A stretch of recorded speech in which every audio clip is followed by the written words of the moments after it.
नमस्कार, मैं मृत्युंजय कुमार झा। शाम के 5:30 बज चुके हैं और अगले आधे घंटे तक आपके सवालों का सबसे बड़ा मंच तैयार है। अगर आपने कमोडिटी में ट्रेड किया है या फिर नया ट्रेड करना चाहते हैं, जानना चाहते हैं कि आपके लिए कहां पर कमाई के मौके हैं, तो आप सवाल पूछिए। नंबर आप नोट कर लें 02223001634। इसके अलावा आप 02223001635 पर भी अपना सवाल पूछ सकते हैं।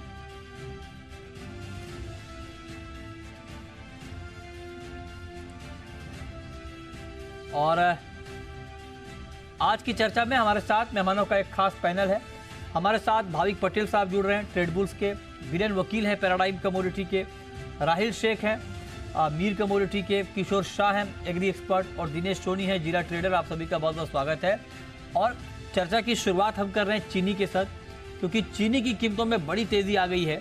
और आप देखिए कि दाम ग्लोबल मार्केट में 12 साल की ऊंचाई पर पहुंच गए हैं। इस साल ग्लोबल मार्केट में 40% की तेज़ी चीनी में आ गई है। खपत में रिकॉर्ड बढ़ोतरी की उम्मीद है। थाईलैंड में उत्पादन 30% घटने की आशंका है।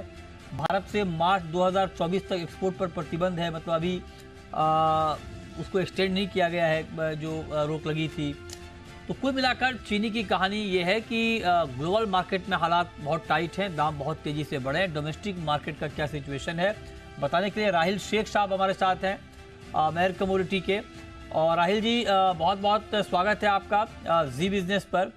और आप देखिए कि चीनी के दाम लगातार बढ़ रहे हैं और आप तो लगातार शुगर सेक्टर से जुड़े हुए हैं। आपने एक चीनी मिल भी खरीद ली है, हमें जानकारी मिल रही है, शाकंभरी शुगर मिल। इसके लिए आपको बधाई। तो अब तो आपने मिल खरीद ली है, अब तो दाम कम करा दीजिए सर। धन्यवाद सर, बहुत बहुत धन्यवाद। जहाँ तक ग्लोबल मार्केट का सवाल है मृत्युंजय भाई, के ब्राजील का जो वेदर है वो सबसे बड़ा गेम वहाँ पे रोल प्ले कर रहा है।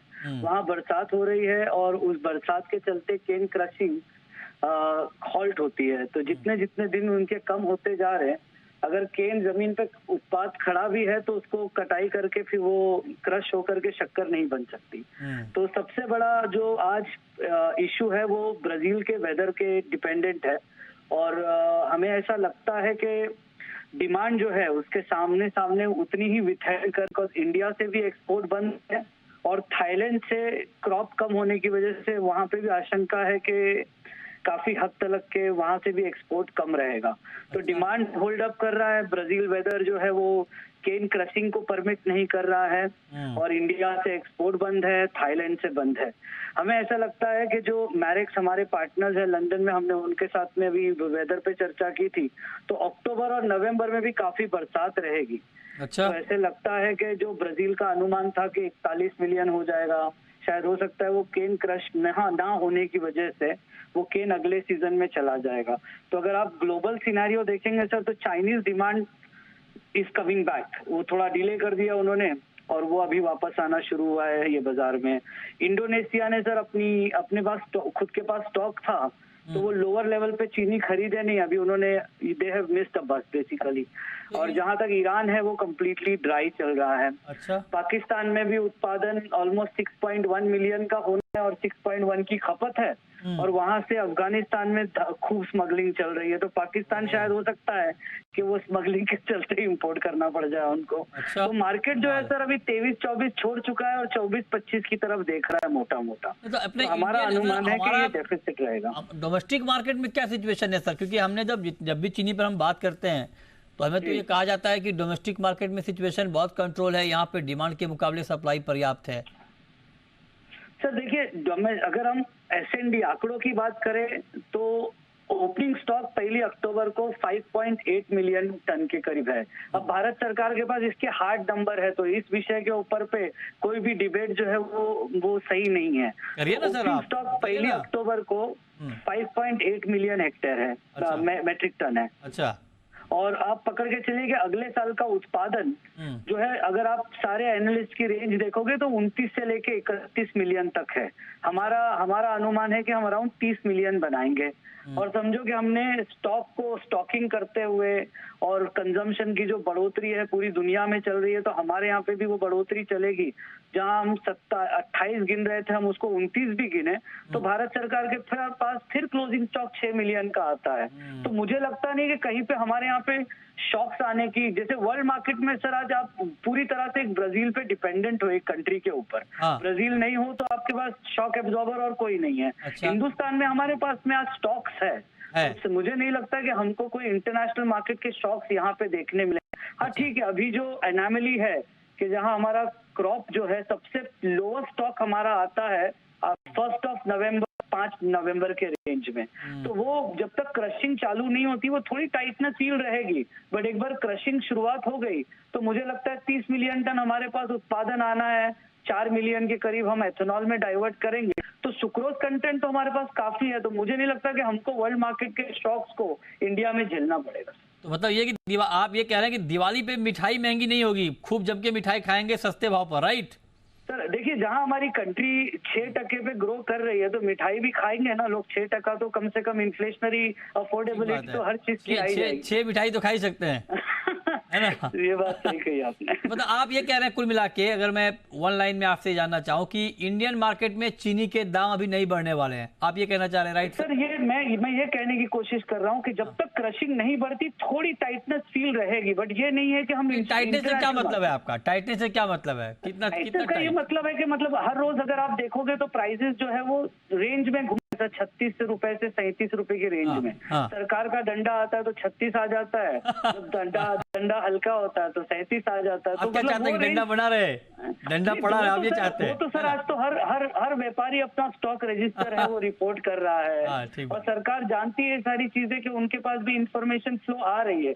आज टेक्नोलॉजी ने ये सारी चीजें आसान कर दी है सर। जो हम पुराने जमाने में जाकर के स्टॉक लिमिट झेलते थे, फिर ये सारी कारोबार होते थे, आज टेक्नोलॉजी की वजह से सरकार के पास में सारे इंफॉर्मेशन अवेलेबल है। आज हम भी अपना स्टॉक डिक्लेयर कर रहे हैं और शुगर बिले भी कर रही है, तो व्यापारी का भी स्टॉक उनके सामने है, मिलों का भी स्टॉक उनके सामने है। एक छोटा सवाल आपसे और, अभी नवंबर के लिए जो फर्स्ट ट्रांच है मेरे ख्याल से जारी किया है सरकार ने कोटा 15 लाख टन के आस 15 लाख टन का मेरे ख्याल से जारी किया है। ठीक है सर, ये मतलब इतना बिल्कुल ठीक है सर। देखिए मेरे हिसाब से दिन का कंजम्पशन हमारा 85,000 टन के लगभग होता है। अच्छा। तो भारत सरकार ने फेस्टिवल मोड को देखते हुए 1 लाख टन पर डे के करीब दिया है 15 दिन के लिए। अच्छा। और जरूरत पड़ेगी तो उनके पास और स्टॉक अवेलेबल है 10, 12, 15 लाख का बिफोर क्रशिंग स्टार्ट, तो वो उसको भी पब्लिक के लिए फ्री कर देंगे। बहुत शुक्रिया राहिल जी आपका हमारे साथ जुड़ने के लिए और बताने के लिए कि इस वक्त बेशक मतलब ये इस कहानी को समझिए, और जब जी बिजनेस पे आप कोई स्टोरी देखते हैं तो हम आपको उसका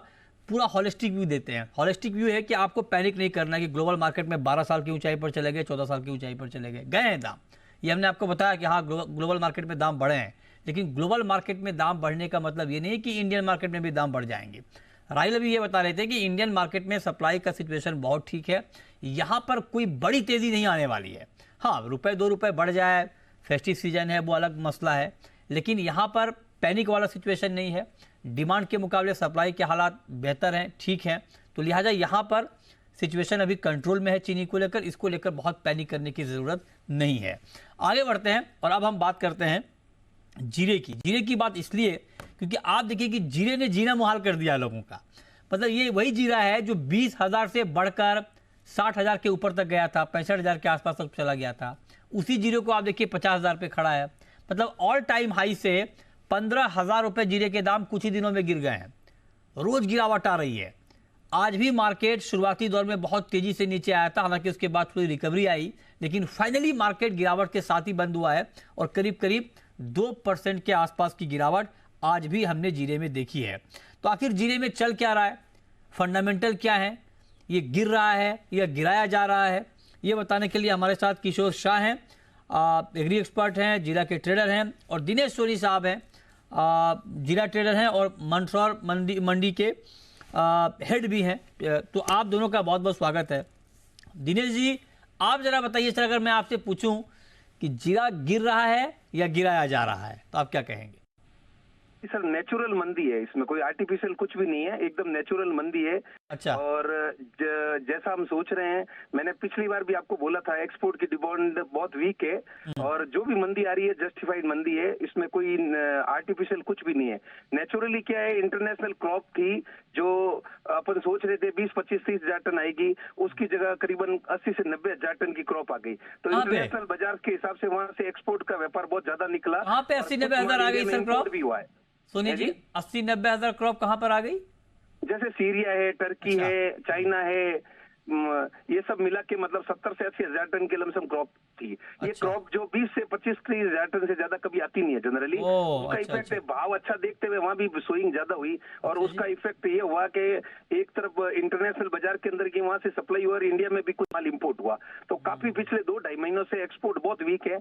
आज अभी जो लेवल हुआ है, मतलब मेरे हिसाब से वो एक एक्सपोर्ट का लेवल इंटरनेशनल बाजार के लेवल के बराबर आ गया। तो ऐसा उम्मीद करते हैं थोड़ा एक्सपोर्ट में आप कभी न कभी व्यापार अच्छा निकलने की उम्मीद लगा सकते हैं आप। अच्छा किशोर जी, सोनी जी कह रहे हैं कि ये नेचुरल गिरावट है, इसमें कोई मिलावट नहीं है, जीरे में जैसे मिलावट हो जाती है उस तरह से इस गिरावट में कोई मिलावट नहीं है, आप क्या कहेंगे? ऐसा कुछ नहीं सर, इसमें क्या है कि वो जीरा और ये कोई भी एग्री में देखिए तो ये हल्दी जो जिस तरह से भाव बढ़े थे, भाव अचानक इतने बढ़ जाने की वजह से कहीं कहीं तो रुकना था वो रुका, ज्यादा जल्दी बढ़ गए थे इसलिए जल्दी भी घट गए वापस। अच्छा, वो भी है। आप बहुत खुश दिख रहे हैं लेकिन गिरावट से किशोर जी, हाँ जी, आप बहुत खुश दिख रहे हैं, मतलब नहीं गिरावट से। ऐसा खुश की बात नहीं सर, हाँ, सर, बाजार है तो हंस भी बाजार रहे के हैं काम आप। में मैं खुश हूँ, क्या होगा सर? अच्छा। बाजार तो बाजार के हिसाब से ही काम करेगा सर। एक्चुअली यही है, बाजार जितना ज्यादा बढ़ गया था तो ज्यादा भागता वो जल्दी थक जाता, वही बात इसमें होती है। कहावत है कि बाजार धीरे बड़ा होता और एक्चुअली कोई फंडामेंटल चेंज तो हुई नहीं। अच्छा, अरेवल कोई इतनी कोई बढ़ के भी नहीं है कि बाजार अचानक टूट जाए, वो भी तो कारण नहीं था, या कोई मतलब डिमांड भी एकदम स्लो हो गई है इसके सबसे नहीं। एक्चुअली एक्सपोर्ट की डिमांड तो पहले भी नहीं थी और अभी भी नहीं है। रही बात डोमेस्टिक की, जो डोमेस्टिक डिमांड बीच में अच्छी थी वो भी रुक गई। तो एक बाजार जो खड़ा था 580-600 के बीच में ट्रेड कर रहा था काफी दिनों से, तो उसको नीचे आना था, वो बाजार पहले की जगह अब आ गया नीचे। अब यहाँ से नीचे आ गया तो एक बार बाउंस बैक भी वापस होगा, ऐसा नहीं कि नहीं होगा। यहाँ से घटा है तो वापस बाउंस बैक भी होगा, लेकिन लंबी तेजी के लिए अभी मेरे को नहीं लगता है, थोड़ा बहुत वेट करना सकता है। अच्छी डिमांड बने एक्सपोर्ट की तो ही आ सकती है, वरना नहीं आ सकती। अच्छा, लेकिन कुछ लोग सोनी जी ये कह रहे हैं, आपके ट्रेड के ही कह रहे हैं कि ये स्पेकुलेशन है। जैसे आज हमने ऊंझा के मितेश भाई से बात की, एक्सपोर्टर हैं जीरे के, वो कह रहे हैं कि ये प्योर सट्टेबाजी हो रही है, ऐसा कुछ बदला नहीं है ग्राउंड पे और दाम गिर गए। सोनी जी, में उनके पास एक्सपोर्ट का व्यापार है और दूसरा नंबर वो मंडी की आमदनी को देख रहे हैं, मैं बताऊं। लेकिन एक्चुअल में जो अनुमानित लोगों को लग रहा था कि बहुत अच्छी डोमेस्टिक डिमांड आएगी, बहुत अच्छी एक्सपोर्ट की डिमांड आएगी, उतना सपोर्ट नहीं मिला। तो वो बाजार के अंदर उस माल का प्रेशर आ गया, इसी वजह से बाजार टूटा। अच्छा, मतलब एक बात सोनी जी, हाँ ये बात आप ठीक, कुछ नहीं है। एक बात सोनी जी मैं और जानना चाह रहा हूँ कि जब जीरे में तेजी शुरू हुई तब उस वक्त ये कहा जा रहा था कि बड़ा शॉर्टेज है जीरे का, जीरा तो है नहीं जी, और देखिए दाम बढ़ गए। अब जीरा निकले जा रहा है, मतलब जीरा खत्म नहीं हो रहा है, तो जीरा खत्म नहीं हो रहा है तो मैं ये जानना चाहता हूँ कि क्या उस वक्त गलत आंकड़े दिए गए थे, या ऐसा तो नहीं कि कारवां सीड का इंपोर्ट काफी बढ़ गया और मिक्सिंग बढ़ गई तो जीरा कमी नहीं हो पा रहा है? दोनों में हो क्या रहा है ये बताइए सर। देखो, आप इस चीज पे बिल्कुल आप सही हो कि मतलब भाव ऊंचे होने से मिक्सिंग का परसेंटेज बढ़ गया। लोग मिक्सिंग करने, कैरेवे सीड का मिक्सिंग हो रहा था, अदर सीड का और भी मिक्सिंग होने लग गया, उसकी वजह से भी थोड़ा फर्क लग गया। लेकिन जो पहले तो तेजी आई वो फंडामेंटल मैं बिल्कुल जायज मानता हूँ। क्रॉप जो इंटरनेशनल क्रॉप जो किसी ने एक्सेप्ट नहीं किया था कि भाई हमेशा 20-30 हजार टन से ज्यादा नहीं आती है, वो 70 से 80 हजार टन की क्रॉप आ गई, तो उसका इफेक्ट तो आना ही था 100%। वहाँ अगर एक्सपोर्ट का जो अपन उम्मीद कर रहे थे एक्सपोर्ट आएगा, वैसा एक्सपोर्ट नहीं मिला। तो 2 महीना 1.5 महीना तक लोगों ने वेट किया, कहीं कहीं आएगा, लेकिन आएगा नहीं आया तो फिर बाजार को कहीं कहीं सस्टेन तो करना ही था, अपने हिसाब से बाजार को वापस नीचे आना ही था। अच्छा, अब ये बताइए किशोर जी कि जीरा अब यहाँ पर क्या 50,000 का बॉटम मान लिया जाए, या क्योंकि कुछ लोग बड़ी घबराहट में हैं, वो कह रहे हैं कि 50,000 आ गया तो मतलब आप समझिए कि मार्केट अभी बहुत नीचे जाएगा, क्योंकि आगे सोइंग होनी है और अभी भी लोगों को बाइंग करने में डर लगेगा। तो आप क्या लेवल देख रहे हैं, क्या 50,000 को आप बॉटम मान रहे हैं? मैंने सुना कि भाई ये सट्टेबाजी हो रही, तो मैं ये बता दूं कि 300 से जीरा 600 हुआ, उस टाइम में सट्टेबाजी नहीं थी क्या? वो कह रहे नहीं बाजार थी। ऐसा नहीं था, बाजार की माल की उपलब्धता के वो तेजी मंदी होती है। बीच में अपन ही बोल रहे थे कि भाई चाइना से जो माल हुआ वो सब सौदे डिफॉल्ट हो गए, माल यहाँ आना नहीं है, ये सब कुछ बातें बहुत बीच में बनी, लेकिन माल की कमी तो नहीं थी। मैं तो चलो चाइना छोड़ो, इंडिया के माल की कमी नहीं थी, माल की कमी यदि प्योर शॉर्टेज होता तो जीरा 600 नहीं 700 भी बिकता और इससे भाव से घटता भी नहीं। अरे भाई साहब, Actually, कमाल माल बात की कर रहे हैं, अगर बहुत शॉर्टेज ज्यादा नहीं है, होती। माल की डिमांड कमजोर बनी हुई है, इसके हिसाब से सुनी जी, बाजार घटा। सुनी जी। अब रही बात 500 रुपए की बाजार, तो अभी भी बाजार ट्रेड कमजोरी बना हुआ है, बाउंस बैक होता रहेगा, लेकिन धीरे धीरे इसमें भी बाजार और नीचे आएगा। नहीं किशोर जी, आप कह रहे हैं कि शॉर्टेज होता तो 7,000 हो जाता भाव, हाँ जी। 700 मतलब 70,000 हो जाता। हाँ जी। शॉर्टेज था तभी तो 20,000 का जीरा 60,000 हो गया ना। नहीं शॉर्टेज तो नहीं था ना, माल का शॉर्टेज तो अभी भी माल जितना चाहिए उतना मिलता है। मिलता है। हाँ तो माल क्यों तो फिर नहीं बढ़ था, गया? ये तो 300 से जो उन्होंने बोला कि सट्टेबाजी अब हो रही है। 200 का जीरा 600 क्यों हो गया? 600 हुआ, उस समय क्या हुआ था? क्यों हुआ, वही पूछ रहा हूँ मैं, क्यों हुआ आप बताइए क्यों हुआ? हाँ नहीं सट्टेबाजी तो अगर आज सट्टेबाजी तो उस समय सट्टेबाजी होती नहीं है। आज के छोड़िए, उस समय ठीक है सर, ये बताइए। हाँ देखो बाजार तो यही हुआ ना कि सट्टेबाजी अगर 300 से 600 हुई तो वो भी कैसे हुई? कोई भी उसमें इतनी बड़ी डिमांड तो कहाँ थी? मतलब सट्टे एकदम जीरा का 3 महीने में ठीक है, 600 आप कह रहे हैं कि और गिर सकता है भाव, कहाँ तक देख रहे हैं आप नीचे में? अभी भी नीचे में कहाँ देख रहे हैं? कमजोरी है, हाँ क्योंकि अभी भी डिमांड नहीं है। यदि एक्सपोर्ट की बड़ी डिमांड निकलती है तो ही बाजार संभल सकता है, वरना इंडिया के लिए माल उपलब्ध है, हाँ। एक्सपोर्ट बड़ा निकला है तो ही कोई बाजार को ऊपर अच्छा, आप निकल बताइए सकता है, सोनी जी, नहीं तो बाजार अभी भी आपका क्या टारगेट है सर? सर मेरा भी ऐसा ही मानना है, जो भी तेजी आई वो जस्टिफाई थी और मंदी आई वो भी जस्टिफाई है। मंदी के लिए मैंने अपना कारण दे दिया और अभी भी मेरे को लगता है बाउंस बैक आ सकता है, बड़ी तेजी अभी भी नहीं है। जब तक इसमें एक्सपोर्ट का, मैं किशोर भाई से सहमत हूँ, जब तक एक्सपोर्ट का अच्छा सपोर्ट नहीं मिलता है तब तक इसमें तेजी करना बहुत मुश्किल है सर, तेजी होना बहुत मुश्किल है। आने वाले समय में 1 नवंबर को मार्च का सौदा खुलेगा, उसके बाद में 10-15 दिन ये दिवाली की छुट्टियों में चले जाएंगे, उसके बाद टाइम पीरियड बहुत कम बेचेगा, माल है, माल की कोई कमी नहीं है। जब तक एक्सपोर्ट का अच्छा सपोर्ट नहीं मिलता है तब तक तेजी नहीं है। लेकिन अभी एक चीज ये है, अभी इंडिया और इंटरनेशनल भाव समानांतर हो गए, तो उम्मीद करते हैं इंडिया का हिसाब से थोड़ा एक्सपोर्ट का व्यापार निकल सकता है, उसमें थोड़ा सपोर्ट मिल सकता है, लेकिन बड़ी तेजी अभी भी हमको उम्मीद नहीं लग रही सर। आप कह रहे हैं कि मतलब आप दोनों की एक ही राय है कि बड़ी तेजी अभी नहीं है जीरे में, देखते हैं आगे क्या होता है। बहुत शुक्रिया आप दोनों का हमारे साथ जुड़ने के लिए, इस पर बात करने के लिए। चलिए आगे बढ़ते हैं और अब बात करते हैं कि आज के मार्केट में आपके लिए कहां पर कमाई के मौके बन सकते हैं। भाविक जी आप जरा बताइए सर, गोल्ड का मार्केट थोड़ा सा रेस्ट के मूड में है, तो क्या ट्रेड इंट्राडे के लिए आज के लिए? नमस्कार, मुझे भी लग रहा है कि एटलीस्ट आज के दिन अगर गोल्ड देखे तो एक सीमित दायरे में ही रहेगा, क्योंकि शाम को कोई भी इंपॉर्टेंट डेटा नहीं है। ओवरऑल आई थिंक गोल्ड और सिल्वर में मुझे गोल्ड ज़्यादा बेहतर लग रहा है, तो गोल्ड अगर थोड़ा भी टिप आता है 60,550 के करीब तो मैं लॉन्ग की रिकमेंडेशन दूंगा 60,800 के टारगेट के लिए, और स्टॉप लॉस रहेगा 6400 का। ओके, आपका व्यू सर वीरेन जी, गोल्ड के ऊपर सर पोजिशनल व्यू क्या है? पोजिशनली अपसाइड का मींस जो गाजा देखते हुए 10 दिन के हिसाब से 200-300 नीचे में करीबन 60,000-60,200 का सपोर्ट रहेगा। अच्छा ठीक है, तो ये राय आपकी हो गई गोल्ड के ऊपर। आप जरा बताइए भाविक जी कि सिल्वर में आज के लिए कोई ट्रेड इस भाव पर लेना चाहिए या थोड़ा वेट करना चाहिए यूएस मार्केट खुलने का?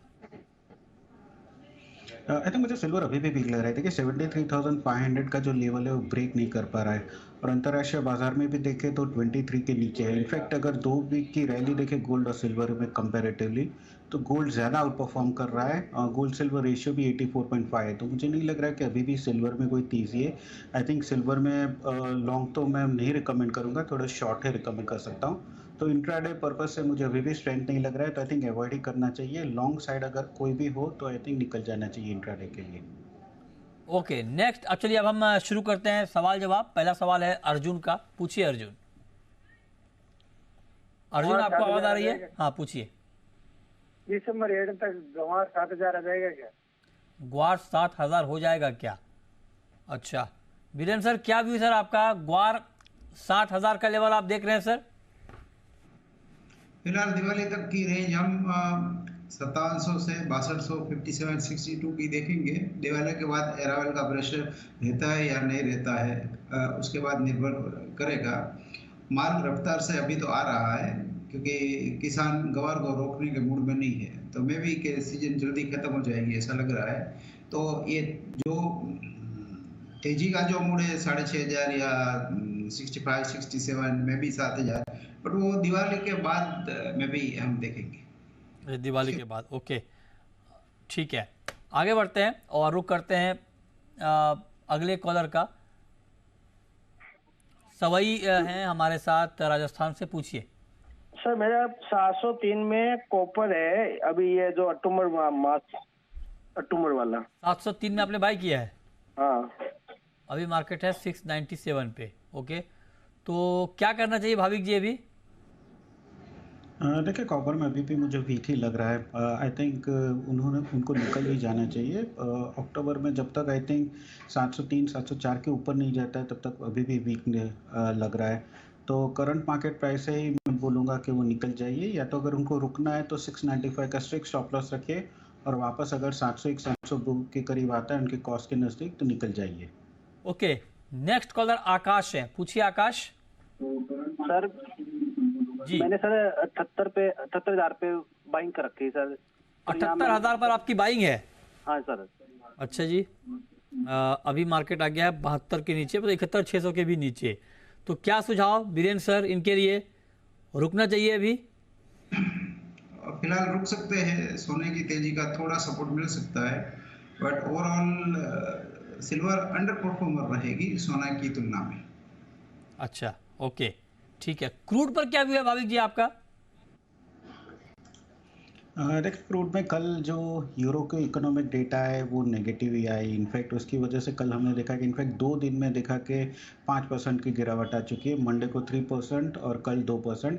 हालांकि आज के दिन अगर देखें तो थोड़ा रिकवरी आ रहा है, क्योंकि आई थिंक न्यूज़ भी आ रहा है कि हिजबुल्ला जो है वो हमास के साथ मीटिंग कर रहा है और आगे जाके में भी कुछ हो सकता है, तो उसकी वजह से थोड़ा वापस से रिस्क प्रीमियम बिल्ड हो रहा है। और ओवर भी मुझे लग रहा है कि 6900 एक अच्छा सपोर्ट है। मे बी इंट्राडे के पर्पज से देखें तो I think current market price से ही मैं लॉन्ग के रिकमेंडेशन करूंगा। ऊपर का टारगेट रहेगा 7080 का, और नीचे का स्टॉप लॉस बना के रख सकते हैं 6950 का। तो आज के दिन क्रूड में बाय कर सकते हैं। नेक्स्ट कॉलर मनु है यूपी से, पूछिए। Good evening sir. Good evening, पूछिए। मेरा सर क्वेश्चन ये है कि आज इस टाइम करंट मार्केट प्राइस पे गोल्ड में और क्रूड में क्या करना चाहिए? करंट मार्केट प्राइस पर गोल्ड में और क्रूड में क्या करना चाहिए, बिल्कुल ताज़ा भाव पर। तो ताज़ा भाव पर क्या ट्रेड भाविक जी, गोल्ड में और सिल्वर में? देखिए आई थिंक गोल्ड में भी मुझे लग रहा है कि गोल्ड में? बहुत कम का दायरा रहेगा। तो गोल्ड में अगर 60,500 के करीब आता है दिसंबर कॉन्ट्रैक्ट तो बाय कर सकते हैं। ऊपर का टारगेट भी छोटा रखिएगा 60,650 का, और स्टॉप लॉस रखिएगा 60,400 का। और क्रूड की बात करें तो क्रूड में यहाँ से करंट मार्केट प्राइस से आप बाय कर सकते हैं 6950 के स्टॉप लॉस से, और ऊपर का टारगेट रख सकते हैं 7080 का। ठीक है, तो ये राय आपकी हो गई क्रूड के ऊपर, इस पर हमने देखिए। नेक्स्ट कॉलर उमेश हैं, हमारे साथ जुड़ रहे हैं, पूछिए उमेश जी। नमस्ते सर जी, मेरा सवाल सिल्वर पे है। सिल्वर मैंने शॉर्ट की है 72,000 पे। 72,000 पे आपने शॉर्ट किया है? हाँ, तो ओके, क्या? अभी मार्केट है 71,570 पे। हाँ, तो क्या सुझाव आपका भाविक जी, रुकना चाहिए अभी मार्केट में इनको? जी रुकना चाहिए, क्योंकि गोल्ड और सिल्वर के कंपैरेटिवली सिल्वर मुझे अभी भी अंडर परफॉर्म लग रही है, और कहीं से भी अगर देखें तो ऊपर सस्टेन कर नहीं पा रही है। तो इंट्राडे अगर उनकी पोजीशन है तो 71,400 के करीब वो बुक कर सकते हैं, और उनका स्टॉप लॉस जो है वो कॉस्ट टू कॉस्ट रख दीजिए 72,000 का, और आज के दिन 71,400 का नीचे का टारगेट रख दीजिए। ठीक है, ओके, इस पर आप नज़र रखिए। आगे बढ़ते हैं, और सुल्तान है हमारे साथ गुजरात से, पूछिए सुल्तान। जी मेरा सवाल बीरेन जी से है। इस बार मुझे हल्दी के बारे में जानना है। कपास खली तो बहुत बढ़ रहा है, तो अभी वो हाथ में नहीं आ रहा है। तो हल्दी न्यू क्रॉप जो अप्रैल का है, क्या प्राइस में फेयर वैल्यू देखते हैं बीरेन जी, जरा बताइए हमको। हल्दी और कपास खली बताइए बीरेन सर। कपास कली में अभी भी इस भाव पे भी मुझे ऐसा लग रहा है, पर्टिकुलर दिसंबर कॉन्ट्रैक्ट में अभी भी थोड़ी तेजी बाकी है।